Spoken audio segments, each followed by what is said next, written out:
Bom dia a todas e todos. Com uma enorme alegria dar as boas-vindas a mais uma edição do Tech Talks das Federais. Hoje, quinta-feira, 25 de setembro de 2025, estamos ao vivo em um encontro que já se consolidou como espaço de diálogo, aprendizado e inovação no campo da tecnologia dentro das instituições públicas de ensino superior do Brasil. A quarta edição não poderia ser mais relevante. Governança em tecnologia da informação em universidades, alinhando tecnologia e missão acadêmica. Se antes a TI era vista apenas como suporte, hoje ela está no centro da estratégia, impulsionando inovação, eficiência e transformação digital. Discutir governança é discutir o futuro das nossas universidades, a qualidade da gestão da informação, o suporte aos objetivos acadêmicos e administrativos e, é claro, o cumprimento da nossa missão pública. E a programação de hoje está repleta, muito especial. Vamos começar com a festa principal de Marco Fragoso, subsecretário de TIC do Ministério de Educação, trazendo uma visão estratégica do Ministério sobre os desafios e os caminhos da governança digital das instituições federais de ensino superior. Em seguida, teremos um relato técnico de Alexandro Carvalho, diretor de Governança e Planejamento de Tecnologia da Informação da Unifesp, que compartilhará as lições práticas da reestruturação organizacional em sua universidade. Convidamos vocês a participarem ativamente pelo chat, enviarem perguntas e, ao final, não se esquecerem do check-in e o certificado de participação. Com participantes conectados de todas as regiões do Brasil, agradecemos imensamente a presença de cada um de vocês. O Tech Talks das Federais é feito para isso: troca, colaboração e fortalecimento institucional. E para dar início à nossa programação, convido agora os representantes institucionais que são pilares dessa jornada. Convidando a professora Lia.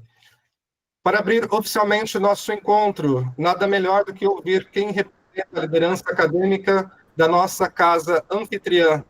Com grande satisfação, convido a professora Lia Rita Azeredo Bittencourt, vice-reitora da Universidade Federal de São Paulo. Professora Lia Rita, estamos ansiosos pelas suas palavras, o microfone é seu. Obrigado, bom dia a todos e a todas. É com muita alegria que eu recebo esse convite, né, feito pelo CGTIC, com o apoio da Andifes, idealizado, né, o Tech Talk pelo nosso grupo aqui da Unifesp, parabenizo, e também co-participado, né, por todas as instituições federais de ensino superior. Então, é com muita alegria que eu estou aqui, com muita honra em abrir esse evento. Então, damos início à quarta edição do Tech Talks das Universidades Federais.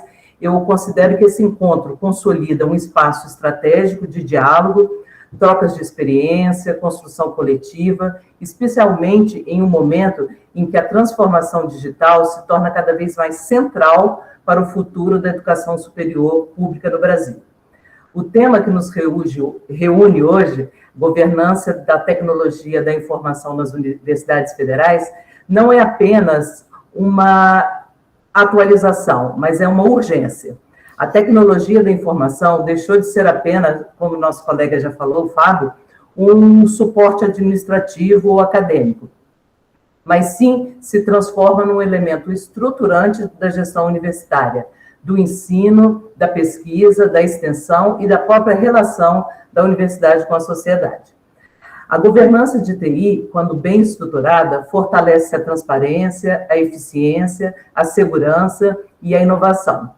E isso é que nos permite alinhar a tecnologia às nossas missões institucionais de nossas universidades, garantindo que cada investimento em sistemas, dados, infraestrutura, seja traduzido em valor para a comunidade universitária e para a sociedade brasileira.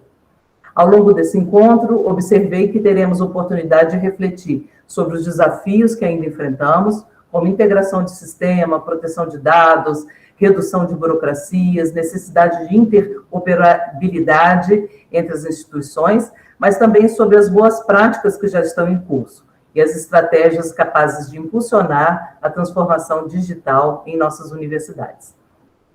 Mais do que discutir ferramenta, nós estamos aqui para pensar em governança como cultura organizacional, como compromisso coletivo, uma governança que seja inclusiva, participativa, que prepare nossas instituições para responder de forma ágil e sustentável às demandas de um mundo que está em constante mudança. Desejo que essa edição do Tech Talk seja inspiradora, produtiva, que gere encaminhamentos concretos para o fortalecimento da gestão de TI nas universidades federais, contribuindo para uma educação superior pública cada vez mais inovadora, eficiente e socialmente comprometida. Agradeço a oportunidade e desejo um excelente evento a todos e todas.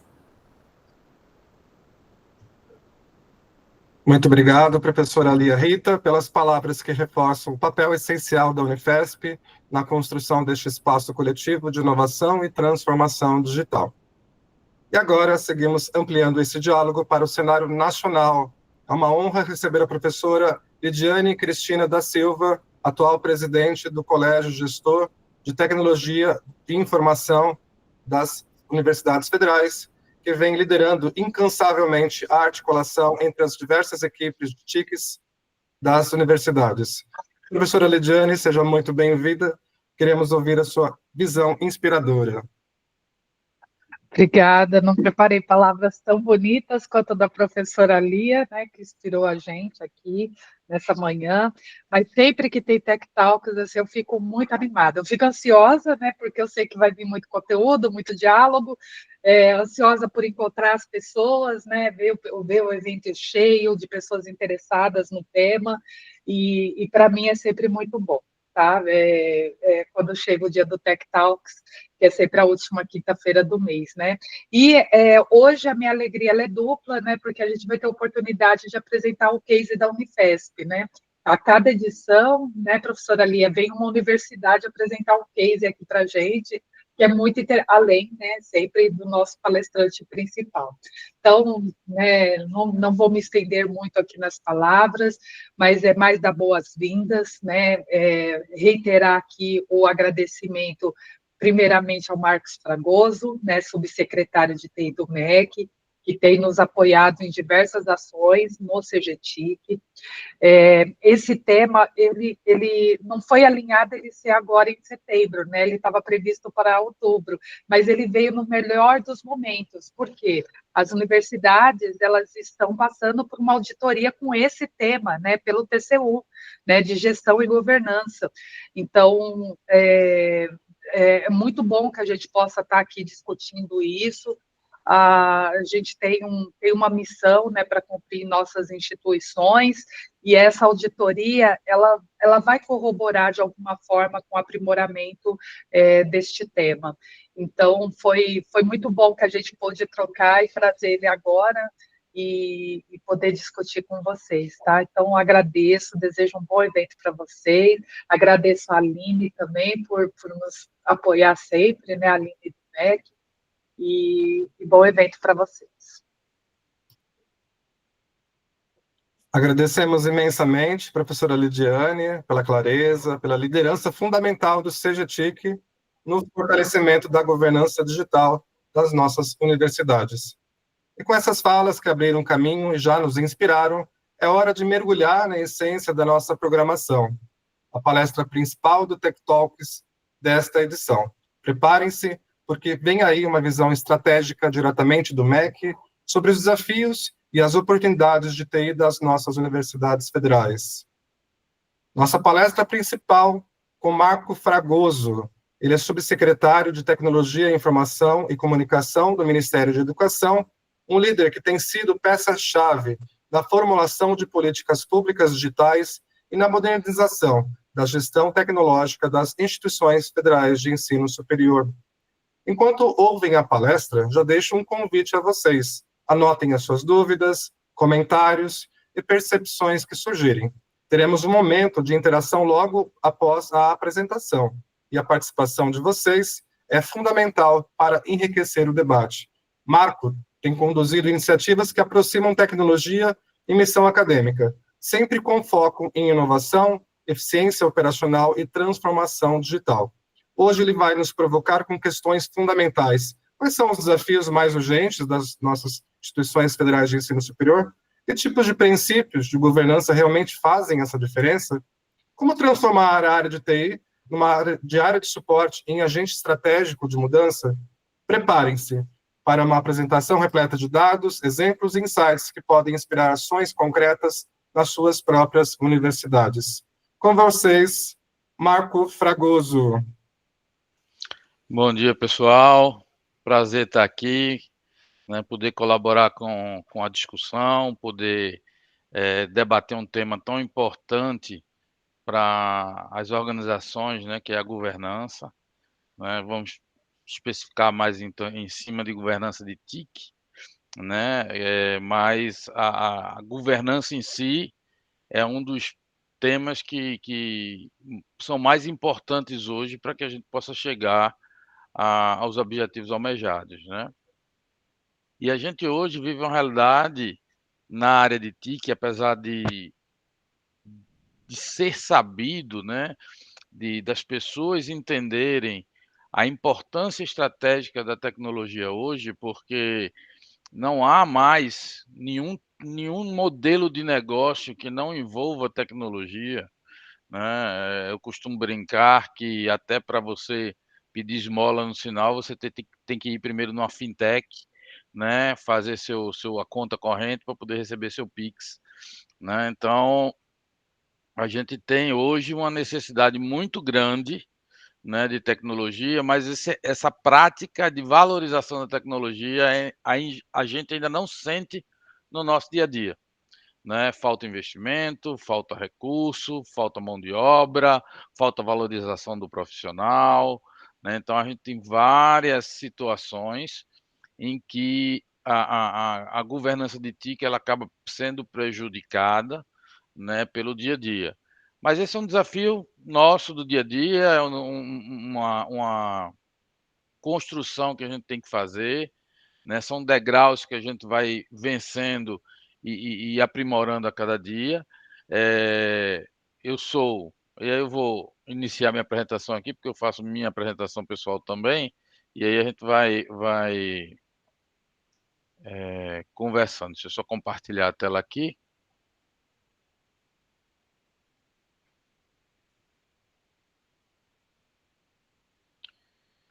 Pronto, né? O nosso tema é o desafio da governança de TIC das IFES, né? Uma visão aqui do MEC, né? Uma provocação que vamos fazer aqui junto a vocês.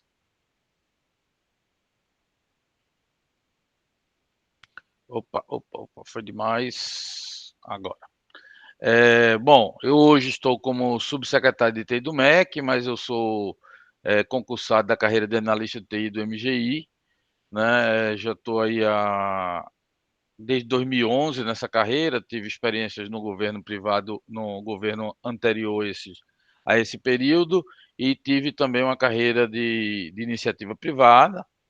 E nesses 15 anos de governo federal, aí eu já passei um bom tempo pelo Ministério do Planejamento, Orçamento e Gestão, onde tive a oportunidade de liderar a primeira coordenação geral de governança de TI dentro aqui da Esplanada, né? Antes disso, a TI era normalmente dividida em infra e sistema, né? Então, foi a primeira vez que a gente começou a ter uma estrutura maior dentro da TI com a parte de governança. Depois do MPOG, onde eu passei mais tempo, fui para o INSS, também coordenando os sistemas do INSS por meio do contrato da Dataprev, depois MDS, onde participei da evolução, né, do cadastro único, de todo o processo de modernização do cadastro único, inclusive contribuindo fortemente para a construção da API do cadastro único, que era uma demanda das universidades, né,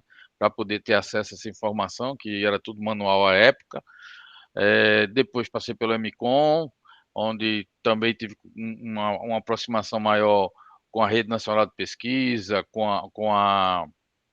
projeto de escolas conectadas, então comecei a conhecer um pouco mais desse sistema, Ministério do Planejamento e Orçamento, na Secretaria de Orçamento Federal mais especificamente, e Ministério da Gestão e Informação com a modernização do sistema de estatais, onde também mergulhei um pouco mais no conhecimento em relação às estatais e a governança pública, a governança das empresas públicas propriamente dita, né?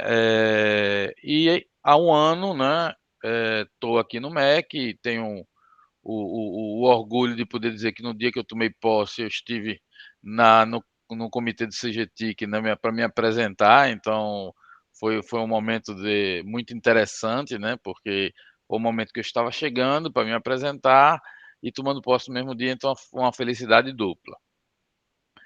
Mas vamos aqui para os nossos temas.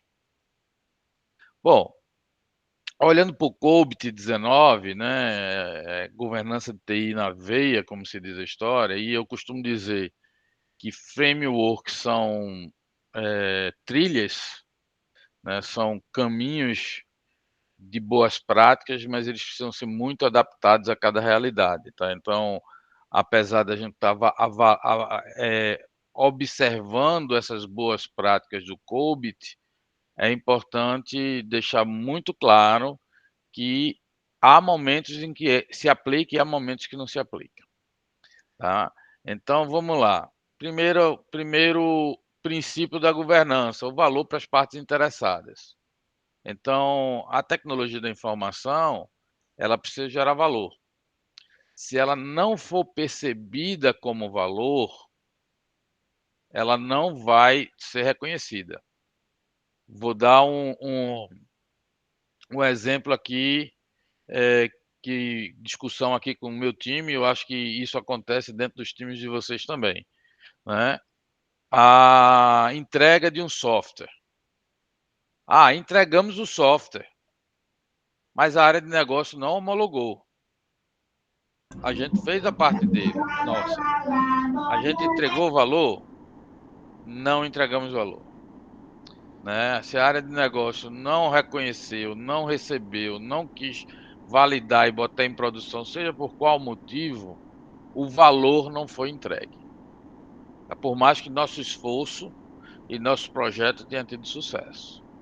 Então, é importante essa percepção de valor para a tecnologia da informação, porque enquanto a gente tiver preso achando que o valor é nosso, e aí eu já tive essas discussões, por exemplo, em gestão de contratos. Muito comum a gente colocar lá, disponibilidade do sistema, 98%, 99%. Aí o fornecedor diz, não, o sistema estava lento, mas estava disponível. Eu disse, isso em termos de tecnologia, mas para o negócio. Se o cara clicava no sistema, clicava lá no botãozinho, ele ficava alguns minutos ali rodando e gerando um contrassenso de produtividade, né, porque torna o profissional improdutivo pela espera que vai ter que ter ali, ele não está disponível,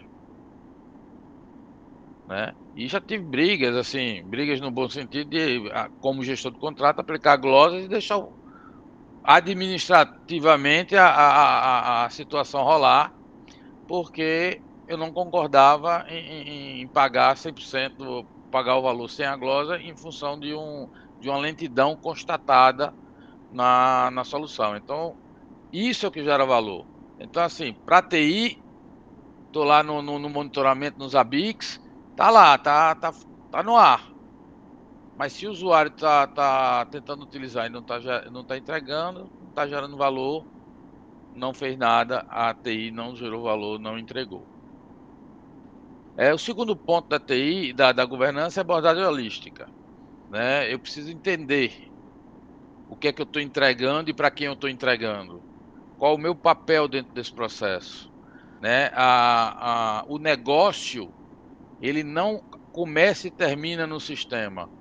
O sistema é um meio do negócio acontecer, né? Então, vou pegar um exemplo do Uber.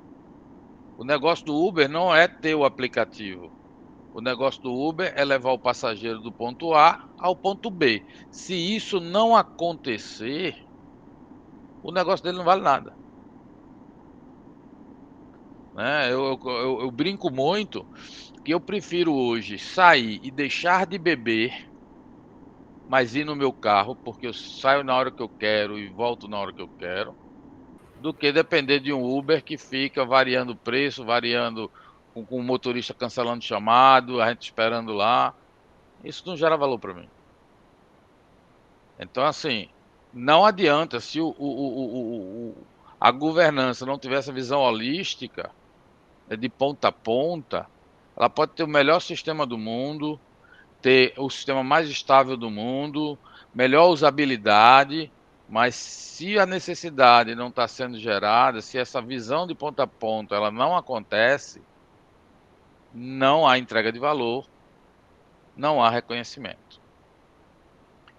Sistema de governança dinâmico, e o dinâmico aqui é uma expressão bem significativa. Por quê? Porque eu preciso ter um modelo de governança que me permita me adaptar às diferentes realidades que vão acontecendo, seja dentro da organização, seja dentro do ecossistema na qual a organização está inserida, né? Precisamos ter esse olhar, precisamos criar um modelo. Eu vou dar um exemplo aqui de uma discussão que eu tive recente aqui no MEC. Se para fazer uma alteração no PDTIC, é preciso submeter o PDTIC ao Comitê de Governança Digital, que é um comitê com o secretário executivo e que todos os secretários nacionais, para poder eles deliberarem. Aí o pessoal queria colocar lá no PDTIC expressamente cada sistema que ia ser desenvolvido pelo MEC. Eu falei, gente, não pode. Se eu faço isso, toda vez que eu quiser alterar um sistema desse, eu vou ter que submeter ao comitê, para o comitê autorizar e eu poder atender. Se é uma coisa que eu preciso fazer logo, que eu preciso responder logo, esse modelo não vai me atender. Ele não é dinâmico. Por mais que tenha, não, a alta administração está lá patrocinando, mas normalmente, quando você tem uma demanda emergencial, ela já vem da alta administração. A própria administração já está patrocinando isso. Então, se a gente cria um processo de governança muito burocrático, a gente começa a ser o problema. A gente começa a ser o cara que diz o não. A gente começa a ter as. Ah, eu não posso fazer porque a norma não deixa. Eu não posso fazer porque eu preciso submeter. Ah, eu não posso fazer porque não passei por essa fase. Então, o modelo de governança ele tem que ser dinâmico e flexível. Se ele não tiver, ele não vai conseguir atender o negócio, ele não vai gerar valor. Quarto ponto, governança distinta da gestão. Uma coisa é fazer gestão, organização.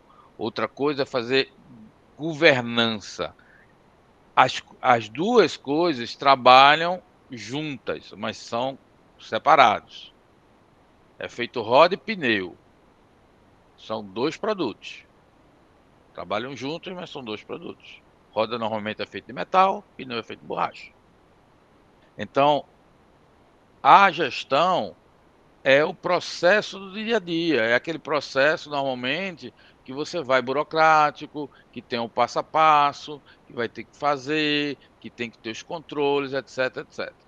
A governança não, a governança precisa ser adaptável, ela precisa ser flexível, ela precisa se atender ao contexto. Ah, teve um corte orçamentário, a governança precisa se adequar. Ah, mudou a gestão, a governança precisa se adaptar. O processo não. Então, vou dar um exemplo. O fluxo de contratação, planejamento da contratação, processo licitatório, fase externa, gestão de contrato, ele é um fluxo de gestão, ele não muda. Mas o que eu vou contratar, ou como eu vou contratar, isso pode mudar. E isso é governança. Então, a gente precisa ter as coisas separadas para poder, para poder ter esse resultado. Adaptações às necessidades da organização. A governança precisa ser dinâmica, foi lá dito no item 3, e para isso se adaptar às necessidades da organização exatamente por conta dessas mudanças que vão acontecendo. Então, se a gente não observar isso, a gente não consegue entregar o valor necessário. E é importante, como a gente está falando aqui de governança de TIC, que haja um sistema de governança geral também, né? Porque, assim, eu peguei o primórdio lá, 2010, 11, 12, 13, em que não existia nem planejamento estratégico institucional dentro dos órgãos. Então, o próprio PDTI era um planejamento estratégico. Quando ele tem o nome lá de Plano Diretor de Tecnologia da Informação e Comunicações, ele tinha lá um viés estratégico, a gente fazia análise SWOT, a gente definia ações estratégicas, porque não tinha nenhum referencial. Hoje que a gente já tem referenciais estratégicos dentro da organização, já existe uma cultura organizacional de governança, a TI tem que estar agregada a este modelo, ela não pode ser uma coisa separada. E aí foi outra discussão que eu tive aqui com minha equipe. Eu disse, cara, eu não preciso mais construir um PDTI estratégico. A estratégia está dada pela alta administração. Eu preciso agora construir um PDTI dizendo o que eu vou fazer para atender aquela estratégia, né? Então, a gente também precisa ter esse princípio aí compreendido, senão a gente acaba tendo um esforço adicional que não vai gerar valor, né? Bom, algumas provocações aqui, né? E eu tentei trazer um pouco para o que eu imagino que seja a realidade de vocês, já que eu não sou nem sou da área educacional diretamente, né? Nem nunca estive fazendo gestão de organização educacional, mas já fui aluno, né? Então a gente consegue fazer uma estimativa. Então a primeira provocação é: alunos, professores e servidores da sua instituição percebem o valor que a TI entrega? Eles conseguem enxergar? Eles conseguem enxergar a disponibilidade da internet? Ele consegue enxergar a disponibilidade dos sistemas? A segurança que é dado ao dado que ele deposita nos sistemas da universidade, né? Esse valor está percebido, né? A gente tem uma missão que, por algum lado, ela não ela está me faltando a palavra, mas ela não é tão reconhecida porque ela só é percebida quando falta, né? Então, a gente precisa gerar esse valor, é preciso gerar essa compreensão de valor. E isso vai muito na comunicação, que é uma coisa que a área de TI normalmente falha muito em se comunicar, tá? A gestão de TIC possui conhecimento das necessidades de negócio e suas interações. Nós da TI temos uma visão de ponta a ponta do nosso negócio. Eu consigo entender o porquê aquele negócio existe e o que é que ele entrega de valor no final, né? Por que que eu tenho... vou tentar trazer um exemplo. Aqui a gente tem o PNAES, né? O Programa Nacional de Assistência Estudantil. E esse programa gera um valor, né, na assistência estudantil no final. Então, assim, a gente da TI tem a clareza de como isso funciona para entregar o valor. Pronto, eu estou aqui no MEC, eu tenho que ter um sistema que vai controlar o PNAES, por exemplo. Eu tenho uma exata noção do que é que o gestor do MEC precisa de informação em relação do PNAES, do que é que os gestores das instituições que vão receber o recurso precisam dessa solução para poder gerar valor para eles. e do que o aluno que está recebendo assistência precisa para poder essa solução também entregar o valor adequado. Porque se fosse simplesmente para gerar um dashboard, se eu achar que o meu valor é só esse, esquece. Não vai agregar. Então é importante esse cenário. Existe processo de governança implementado? Esse processo é dinâmico, ele é adaptável, existe a governança geral também, né, dentro da sua instituição? Isso é uma outra preocupação. A atuação em TIC separa o estratégico do operacional. Né? Quando eu cheguei aqui no MEC, a gente tinha uma coordenação geral de governança e gestão. O que é que acontecia? O pessoal era moído pela gestão e não fazia governança. Primeira coisa que eu fiz foi separar. Criei uma coordenação geral de transformação digital, botei a governança para baixo da transformação digital e deixei a gestão fazendo o que ele tem que fazer, que é a gestão. Se a gente não fizer essas separações de papéis, a gestão consome o recurso. E a gente não consegue pensar de forma mais estratégica, que é o que a governança nos exige.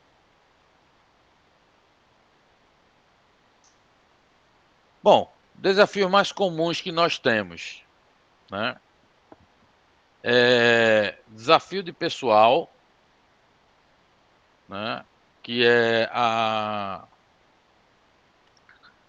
que aí vem perfis, né? Se a gente tem as pessoas com perfis necessários para fazer essa palestra, para fazer esse trabalho, né? O perfil, por exemplo, aqui no MEC hoje, eu tenho uma deficiência muito grande na área de desenvolvimento. Eu tenho 20 squads terceirizados de desenvolvimento e apenas 4 servidores de TI na unidade para acompanhar esses 20 squads. Ou seja, não tem acompanhamento. É um perfil que eu preciso. Só que a gente teve recentemente concurso, né? A SGD decidiu como é que ela ia distribuir e eu recebi um profissional para cada perfil. Então eu recebi, por exemplo, um profissional para área de contratação, que não é um problema grande que eu tenho na contratação, eu estou me virando bem com a equipe que eu tenho na contratação, mas só recebi um para de sistema, que é onde eu preciso de mais gente. Então, ter o perfil adequado é um grande desafio, porque a TI, como outras profissões, como direito, medicina, ela tem especializações, né? E aí, essa especialização, se não for respeitada adequadamente, a gente vai ter gente ociosa ou vai ter gente faltando. Qualidade dessas pessoas, ou seja, o conhecimento que elas têm, né? O compromisso que elas têm com a entrega. Isso é outro problema que a gente tem também. A quantidade, né? Está sempre faltando gente. E reter esse pessoal também está difícil. Então, são 4 situações aqui que a gente constantemente é desafiado a tentar revertê-las.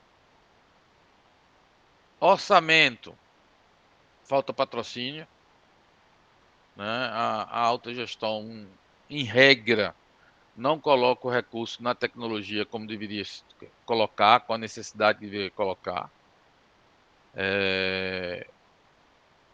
Aqui no MEC, a gente tem um orçamento nominal de menos de 1/3 do que seria necessário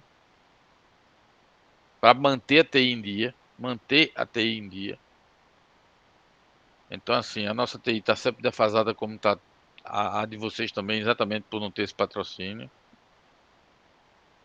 Casar esse planejamento orçamentário com as atividades da tecnologia é outro desafio grande.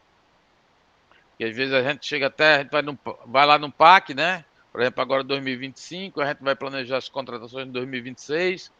a gente coloca tudo lá, a gente no início do ano prioriza, começa a realizar os nossos planejamentos de contratações, aí vem uma decisão do Ministério da Fazenda de fazer um corte orçamentário, isso vai em cascata refletindo e a gente não consegue realizar aquilo que a gente estava planejando, porque houve uma mudança de cenário que nos impactou. Então, é outro ponto que é muito complexo dentro da nossa realidade, né? E a depender da contratação que a gente tenha, a gente não consegue justificar uma contratação sem orçamento, né? Porque se a gente conseguisse rodar as contratações todinha, deixar tudo na gavetinha lá, na hora que aparecer o orçamento, eu ir só priorizando e assinando contrato, seria muito bom. Mas a própria burocracia da legislação não permite que a gente faça isso para tudo, né? A gente consegue fazer para algumas coisas, mas para tudo não. E aí a gente fica tendo a dificuldade. E o próprio modelo de contratação hoje, ele atrapalha mais do que ajuda, né? É um modelo que foi sendo desenhado ao longo do tempo para proteger o erário dos corruptos, para proteger o erário dos incompetentes, mas também ele impede que o bom gestor faça qualquer coisa, porque a legislação trava tanto, né, que quando a gente consegue implementar, talvez a necessidade não precise mais, né? Na hora que a gente fecha a porta, o ladrão já entrou faz tempo. Então, esse é outro grande desafio que a gente tem nessa camada. Recursos tecnológicos, manutenção, como manter, né, o recurso que a gente tem, manter o licenciamento, aplicar os patches, assim, coisa primária da segurança da informação, da segurança da TI, é atualizar os patches das soluções que a gente tem, né? Mas a gente não tem gente para fazer esse trabalho que possa estar acompanhando a disponibilização de patch de cada um dos nossos fornecedores, avaliando o impacto que a atualização do patch vai ter no nosso ambiente e depois implementando. Falta mão de obra para isso, né? Disponibilidade, então aí a gente tem a questão de conectividade, né, de resiliência do ambiente, né? São situações que também nos dificultam, ou seja, a internet caindo, o gerador que não entra na hora que dá uma baixa de energia, várias situações que a gente convive no dia a dia e que também dificulta nossa entrega de valor. E a necessidade de atualização constante, né? A tecnologia, ela, principalmente nas últimas décadas, ela tem evoluído enormemente, né? Eu, adolescente, né, queria um computador, ter um computador em casa, ter um computador em casa era um sonho, né? Hoje em dia, cada um de nós tem um computador na mão. E isso em 30 anos é muito rápido. Eu estava brincando com um colega, dizendo assim, cara, a nossa geração foi uma geração que tem demonstrado a capacidade de adaptabilidade enorme, porque a gente saiu de uma época de baixíssima disponibilidade tecnológica para estar discutindo IA hoje, né? Então, e aí, se a gente não. Agora imagine, se a tecnologia avança ano a ano, ou mês a mês, nesta velocidade, e a gente, para contratar, leva 2 anos e meio, o que a gente especificou quando a gente contrata já está defasado, né? Então, assim, é difícil trabalhar com essa realidade estando na área de tecnologia, né? Conectividade, assim, não dá hoje para. Se é duas coisas que faltar no mundo, o mundo para é energia e internet. Se faltar energia elétrica, se faltar internet, o mundo para. Acabou. Ninguém faz mais nada. Né? Então, assim, a gente precisa garantir a conectividade. Como é que a gente garante? Redundância. Mas redundância como? Como aqui no MEC tinha 2 links da mesma empresa? Isso é redundância? Ah, não, mas é porque é mais barato, a outra é cara. Eu digo, gente, paciência. Tem que tirar o escorpião do bolso. Né? Temos que contratar uma outra empresa e ter 2 links separados. Porque senão a gente não tem nada. Disponibilidade de novo, né? A gente vem do recurso, a gente vem da conectividade. Então, assim, se eu não tenho redundância de link, eu não tenho disponibilidade. E aí a gente tem situações que são casos clássicos, né? De organizações que tinham contratado. Não, contratei um link da Oi, contratei um link de outra operadora, tenho 2 links. Só que as 2 operadoras subcontratavam o link da Telebrás e a Telebrás teve o link rompido. Teve o backbone rompido. O cara ficou sem os 2 links. Né? Então a gente tem que pensar em outros modais também. Satélite, 5G. Então, são outras possibilidades que a gente precisa trabalhar e pensar para poder garantir essa redundância, essa disponibilidade. Né? E aí, ofertar. Porque talvez um dos serviços mais consumidos dentro de qualquer organização chama-se internet. Né? Eu aqui, neste momento, eu tenho 2 conexões de internet ativa. Essa do desktop que eu estou falando com vocês e o Wi-Fi que está no meu celular. Tivemos um caso aqui interessante de um gestor que a senha dele estava bloqueando todo dia. Todo dia ele saía, ia embora, voltava, bloqueava a senha. Ele ia embora, voltava, senha bloqueava. Danado era isso. Investigou-se, descobriu-se que ele tinha um celular que ele não estava usando, mas que estava conectado à rede Wi-Fi e como ele não estava usando, ele não atualizou a senha. Aí o celular ficava tentando conectar. E aí tentava, a senha era bloqueada. Então, enquanto não reconfigurou o celular dele, não se resolveu o problema. Agora vai descobrir isso depois de quanto tempo de investigação, né? E o gestor, alguém muito da alta gestão aqui do Ministério, imagine também o humor que ele estava, né, nesse momento de frequentar isso. Mas é uma realidade que a gente tem e que a gente precisa vencer. Estrutura de apoio, né? Então a gente precisa, e aí esse trabalho que a gente vem fazendo, né, tenta ajudar muito isso. A gente precisa compartilhar, a gente precisa estar trocando informação, a gente precisa estar discutindo em conjunto, né? Compartilhando os problemas. Recentemente eu recebi uma ligação do secretário de ensino superior que uma universidade estava com um problema e problema crítico na área de TI, que não sabia como é que ia resolver.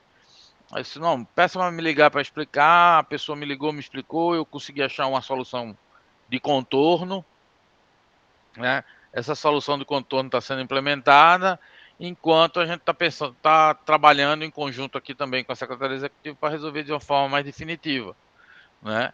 Mas se a gente não tem esse compartilhamento de informação, se a gente não tem mecanismos para que a comunicação flua entre nós, a gente não tem essa rede de apoio, a gente não tem essa estrutura de apoio, a gente acaba ficando sozinho para vencer os problemas, né? Orientação é outro ponto. Às vezes o que eu preciso não é de uma solução, não é de uma ajuda, é de uma orientação, de como fazer melhor, como chegar, de qual o melhor meio de fazer, de por que aquela norma nova foi criada e eu preciso entender qual é o impacto que aquilo vai ter para mim, né? Então, essa troca de informação, essa estrutura de apoio orientando também. E, por fim, serviços, né? Se a gente consegue compartilhar serviços, se a gente consegue ter formas de fornecimento de soluções para que isso possa ser compartilhado, também é um outro desafio que a gente tem para vencer. Né? Então, a gente trabalha hoje muito isoladamente, de cada um tentando resolver seus problemas, em vez de a gente tentar olhar a coisa. Né? Isso foi uma das primeiras falas que eu tive lá nesse primeiro dia da Andifes, lá no CGTIC, né? Que, gente, se a gente quiser algo muito customizado, a gente vai estar sempre isolado. Se você quiser um carro sob medida para você, você vai ter que achar um cara que vai fazer seu carro. Agora, se você aceitar o padrão de carro do mercado, você acha carro fácil. Então, assim, a gente precisa pensar em abrir mão de algumas customizações, em abrir mão de algumas coisas que são muito específicas e criar modelos que funcionem para todo mundo. E aí sim a gente vai ter a vida da gente mais facilitada. Bom, aqui eu tentei trazer um pouco do que eu imagino que possa ajudar no dia a dia de vocês, né, usando o que está disponível hoje, tá? É claro que a gente gostaria que tivesse muito mais, mas nem sempre é possível. Então, assim, primeiro ponto, identificar quem são os profissionais de TIC da organização. Quem são as pessoas com perfil de TI e qual o perfil dele? Qual como eles poderiam colaborar para a TI? Se você não tiver esse cenário, fica difícil você negociar a liberação de alguém para dentro da TI ou a atuação de uma pessoa que está no negócio em colaboração com a TI. Né? Então é preciso identificar esses perfis. Aí classificar os profissionais identificados, né, por perfil e por unidade de atuação. Quem são esses profissionais e onde eles estão atuando? Será que eles não podem me ajudar lá na área de negócio a melhorar a minha relação com a área de negócio, onde eles estão? Eles não precisam vir para a TI, muitas vezes. Às vezes, atuando na área de negócio, mas trabalhando em colaboração com a TI, ele vai agregar mais valor do que ele vir para a TI. Né? Isso é mas, como eu disse, isso é uma coisa que precisa ser ajustada à realidade de cada organização. Aí vem, né? Uma vez que você identificou, classificou esses profissionais, você traz uma proposta de composição da equipe de TI, seja mais centralizada, seja mais distribuída, ou meio termo, você monta uma proposta e você também vai poder indicar o que é que você poderia terceirizar, né? Porque ainda é uma prática dentro da maioria das instituições de ensino que as atividades operacionais estão sendo executadas por servidores. Quando muitas das atividades operacionais a gente pode fazer com terceirizados e deixar para o servidor exatamente a camada do processo decisório. Né? Eu não preciso que o servidor aplique uma regra no Firewall. Eu preciso que o servidor identifique quando precisa alterar a regra do Firewall e qual regra vai ser aplicada. Esse momento é o momento do servidor público, é o momento da decisão. O momento de implementar, ele pode ser terceirizado. Então, isso também ajuda a montar esse desenho para que a gente possa levar para a autogestão esse mapeamento e as soluções, porque não adianta só dizer eu não tenho gente. Dizer eu não tenho gente é uma realidade que todo mundo diz.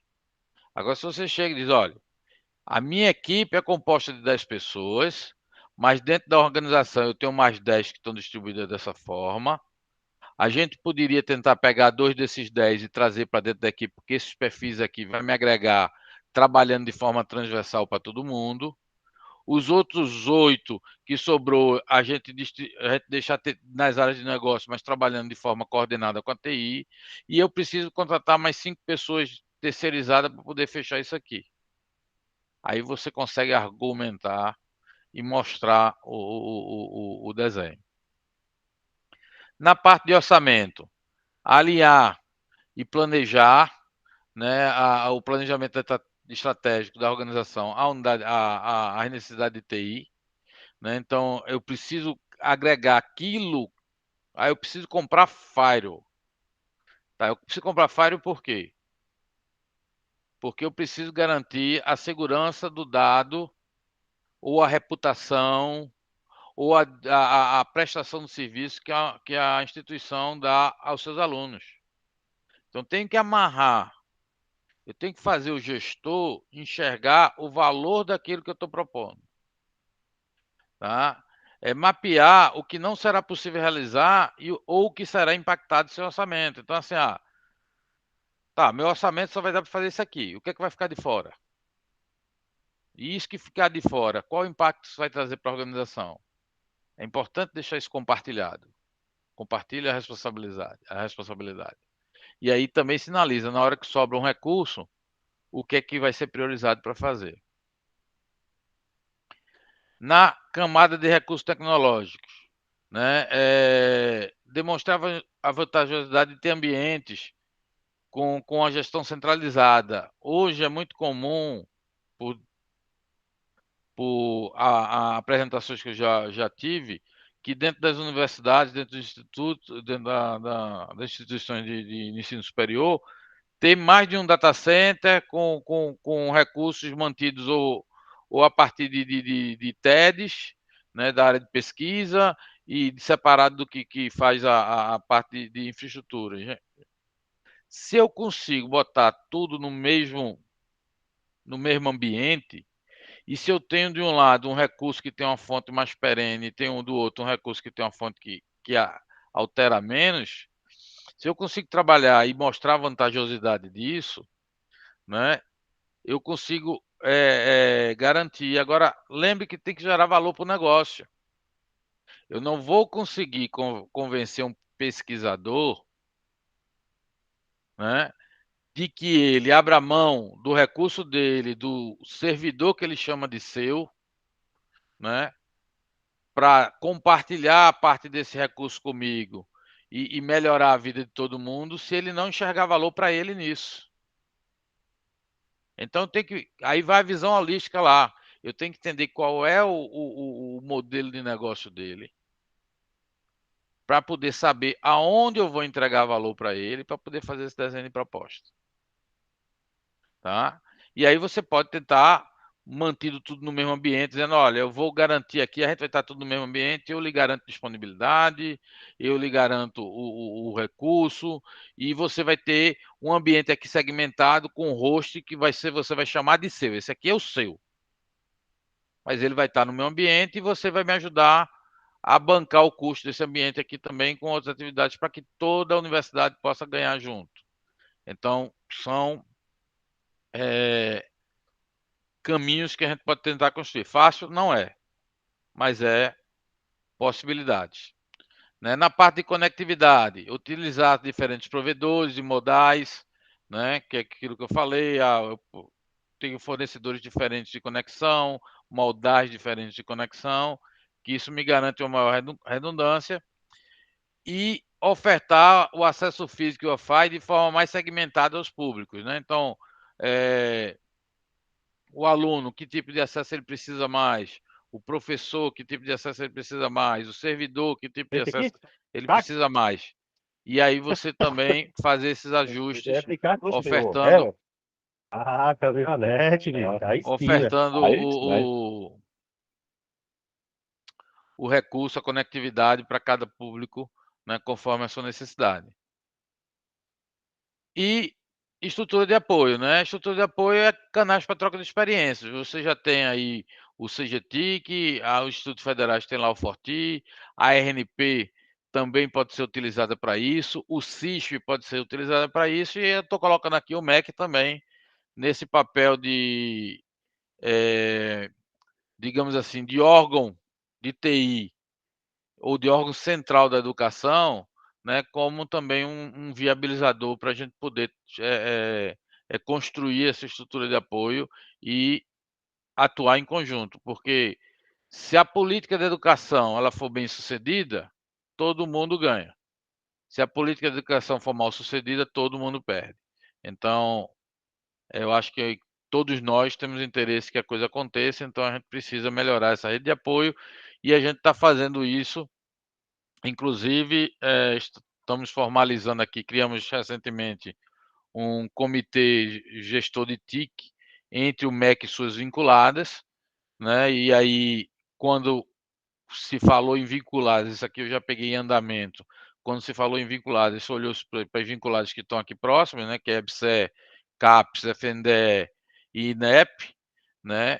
Mas eu já trouxe a discussão interna e a gente deve estar formalizando para a participação também da Andifes e do CONIF, por meio da CGTIC e do Forti, que eles também integrem isso aí, exatamente para a gente poder ter essa visão de colaborativa entre todas as instituições que envolvem o ecossistema educacional.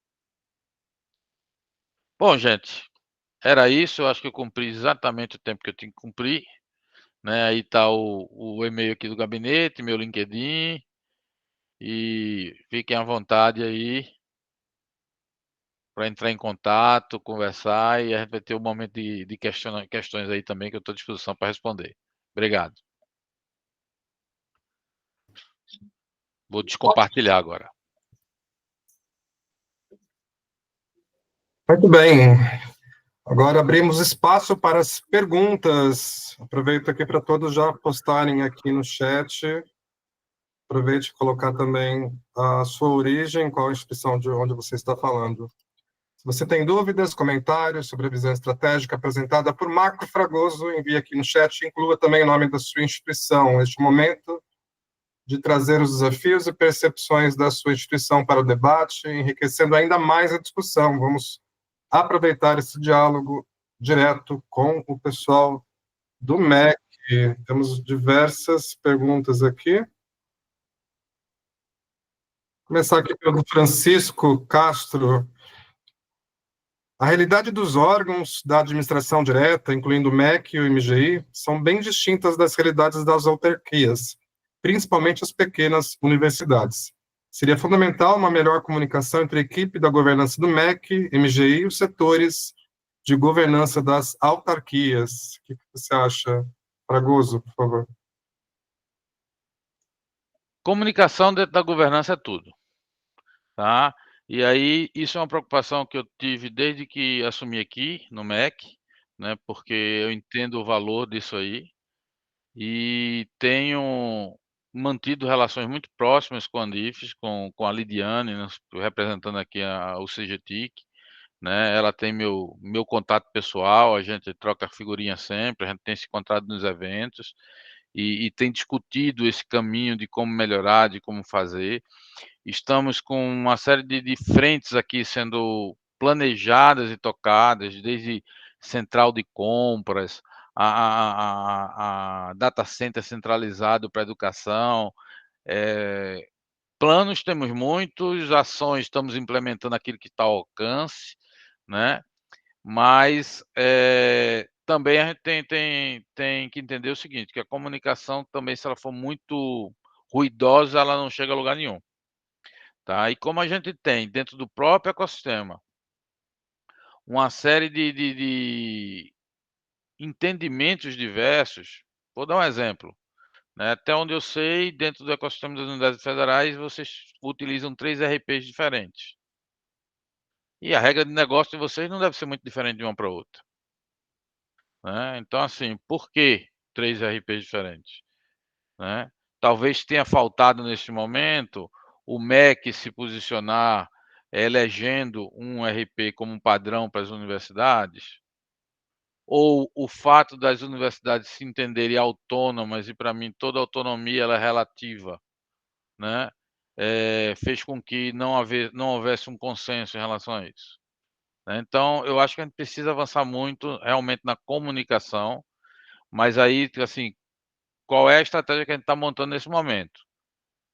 No caso das universidades, vocês têm o CGTIC, vocês se comunicam dentro do CGTIC, vocês deliberam o que é importante para vocês dentro do CGTIC, e a Lidiane traz essa necessidade de vocês para dentro do nosso comitê aqui, e aí dentro do nosso comitê a gente delibera também o que é melhor para o ecossistema, e aí a gente vai fazendo o trabalho acontecer, né? Mas também se abrir para todo mundo vira debate e aí acaba não chegando a uma solução. Muito bem, temos diversas perguntas aqui também. Reginaldo Silva Anjos, da Unilab. Marcos, por favor, poderia comentar sobre a importância do acompanhamento do PDTIC institucional e, brevemente, como é que este tem sido realizado no MEC? Bom, o acompanhamento do PDTIC, eu participei desde o início, né? O primeiro PDTIC que eu tive contato, ele era um protocolo de intenções, né? Não era um planejamento. Na sequência, a gente sofreu uma auditoria bem pesada do TCU e usamos essa auditoria como espinha dorsal para toda a nossa estratégia de TI e fizemos um PDTIC bastante robusto. Na sequência do PDTIC, fizemos um plano estratégico de TI. E só depois de, eu acho que 4 anos que a gente vinha nessa toada, é que surgiu o primeiro planejamento estratégico institucional. Tá? Hoje, a gente já tem uma cultura de planejamento estratégico institucional mais consolidada. Né? O MEC tem seu planejamento estratégico institucional. E aí eu enxergo que o PDTIC ele precisa se tornar mais operacional. E aí, quando ele se torna mais operacional, eu preciso também gerar mais flexibilidade. Então, hoje o PDTIC do MEC, ele envolve macro necessidades, ou seja, necessidades que são transversais e comuns a toda a organização. Então, eu não falo, o sistema da CESU. Não, falo que a TI precisa sustentar e desenvolver os sistemas do MEC. Ponto. Então, eu deixei de ser específico no TI, na descrição da necessidade.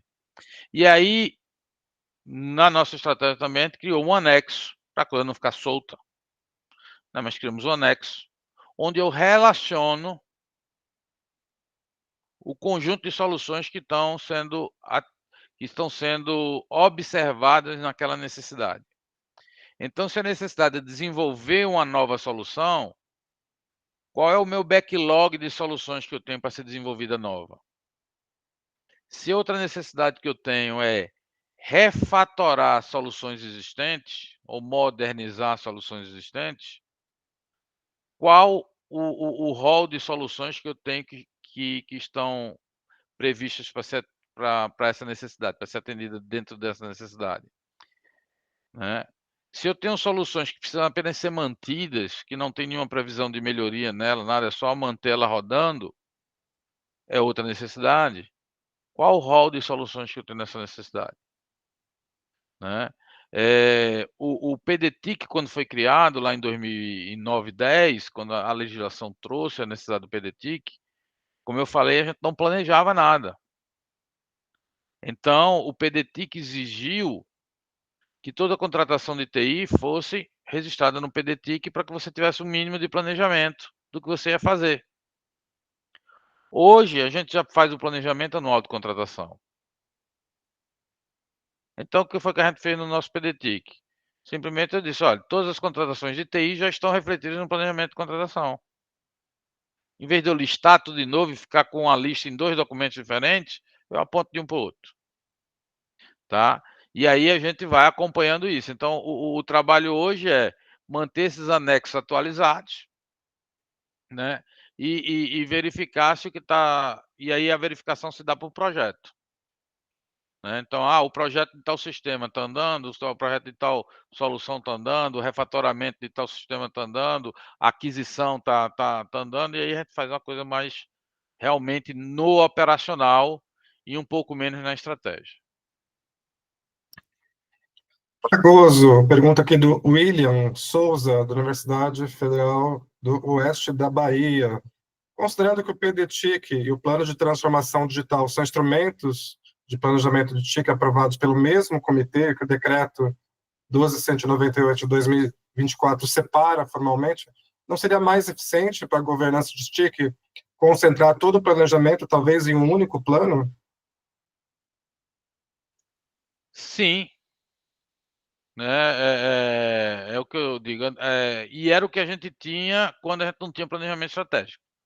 A gente tinha todo o planejamento de TIC dentro do PDTIC, estratégia e operação. Hoje você tem um plano de transformação digital, que é o plano estratégico de TI.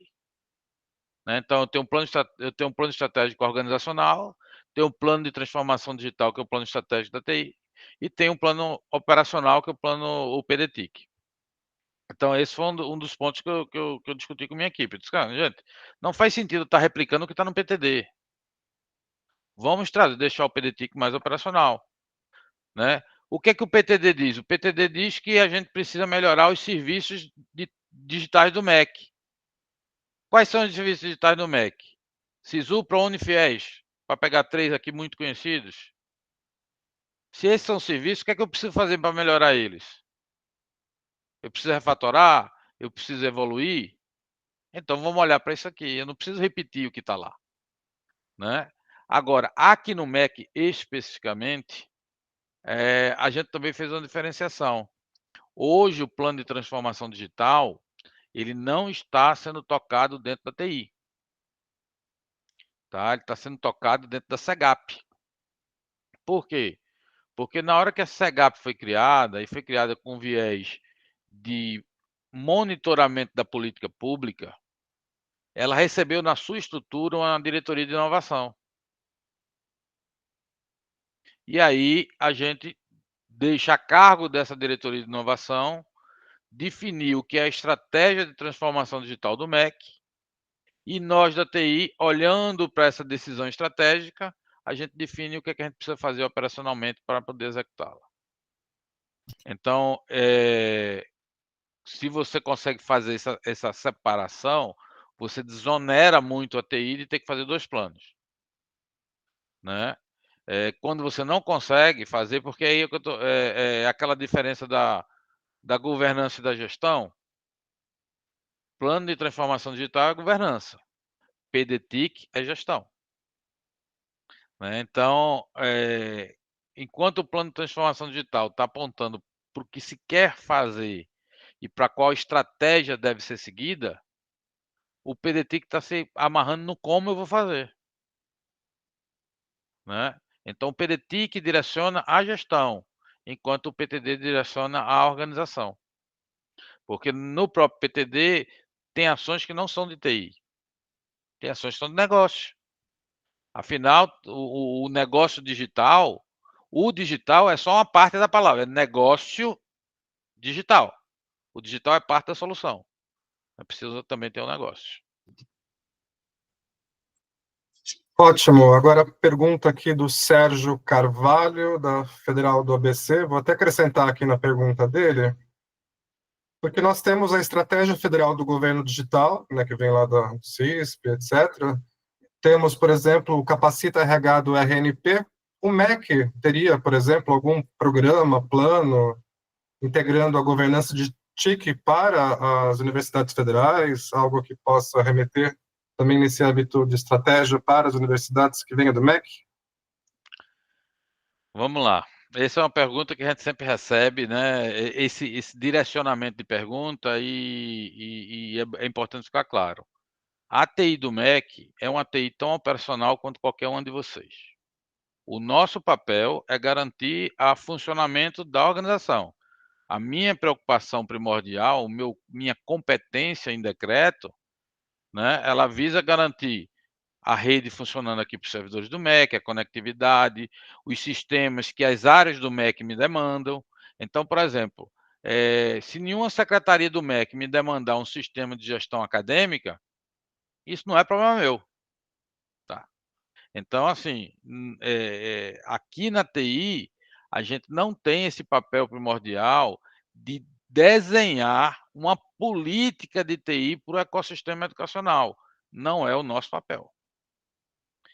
Por outro lado, entende-se a importância que a TI do MEC tem dentro desse ecossistema, seja pelo fato de estar perto da alta gestão da educação, está dentro do ministério que define políticas de educação, seja por estar aqui próximo aqui em Brasília, próximo à SGD e ao MGI, né?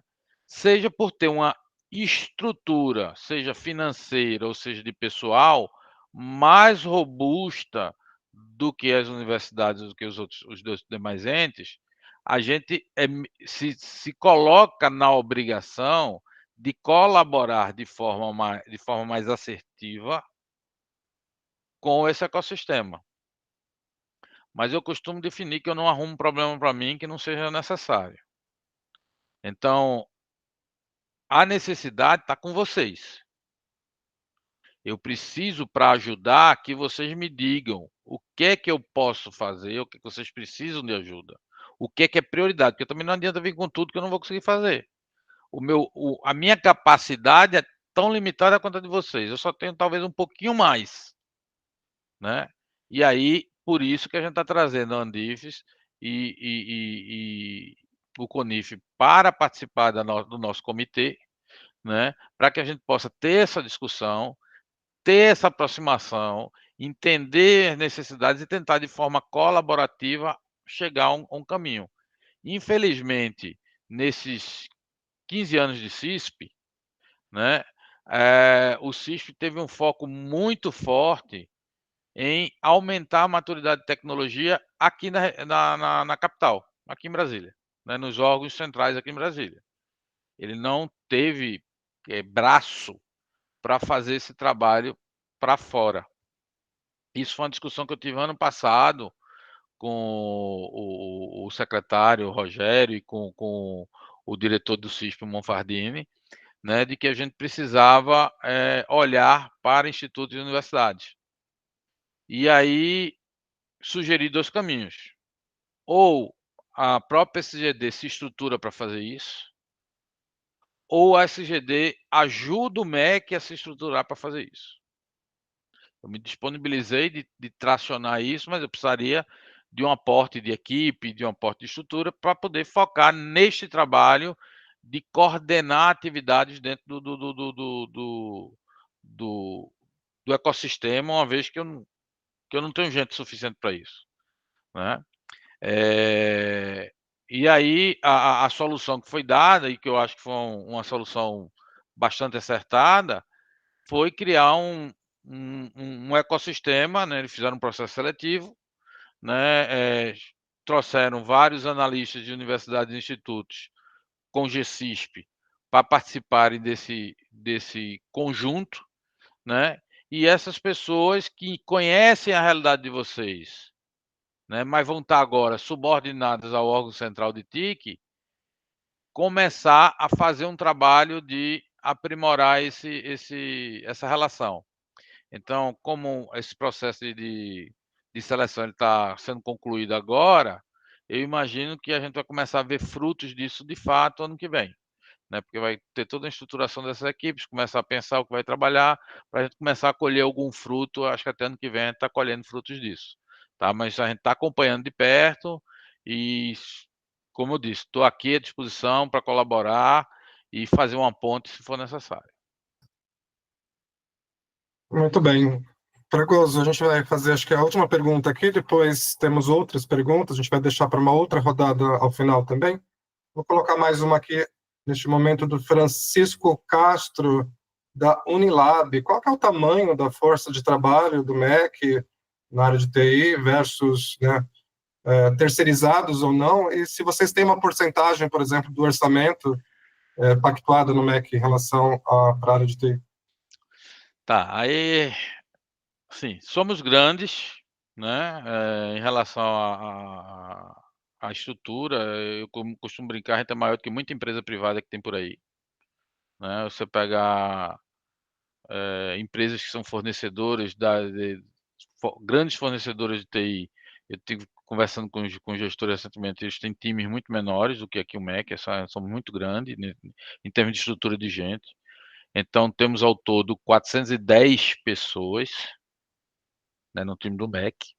Só que desses 410, 390 são terceirizados.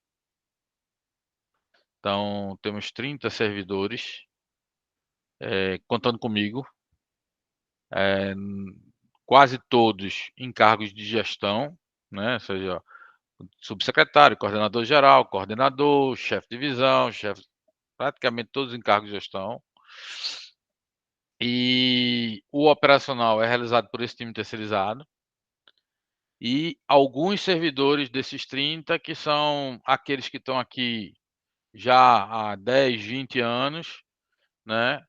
Que fazem a parte operacional, mas também eles não têm, né? Já estão num avanço de idade, né? Numa questão de conhecimento, que não consegue colaborar no processo de gestão. Então, por isso que eles estão mais no operacional. Tá? Então, essa relação é a força de trabalho da TI. A gente hoje tem 4.000 usuários dentro do MEC, isso é apenas dentro do Ministério, então 10% da força do MEC está alocada na TI.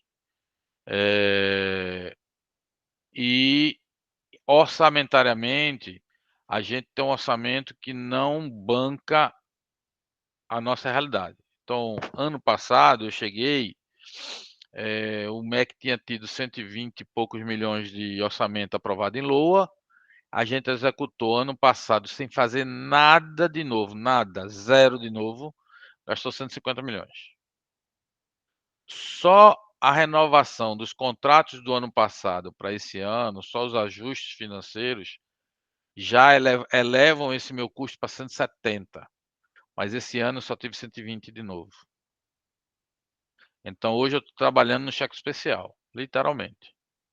Tá? Esperando sobrar dinheiro para pagar as contas, porque senão vai ficar alguma coisa sem pagar e eu vou ter que reconhecer dívida. Simples assim. Para o ano que vem, como no ano passado, quando eu cheguei eu fiz isso, mas só liberaram 120. Para o ano que vem, fiz a mesma coisa, meti orçamento para dentro, pedi 400 e quase 500 milhões de orçamento, mas também só foi liberado 120. Então, para a LOA do ano que vem, eu só tenho 120.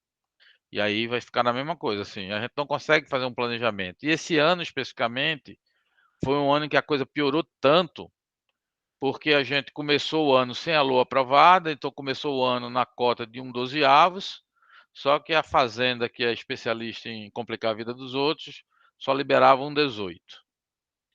E aí, depois de ser aprovada a LOA, em vez de liberar o recurso para a gente, não, ficou liberando 1/12, 1/12, 1/12, 1/12, né? E aí, a gente não consegue fazer as coisas que tem que fazer desse jeito. Então, é bem complicado. Tem que esperar agora novembro, outubro, novembro, para ver se sai se liberam o resto, para poder a gente ver se consegue fazer alguma coisa e fechar o ano sem dever nada a ninguém.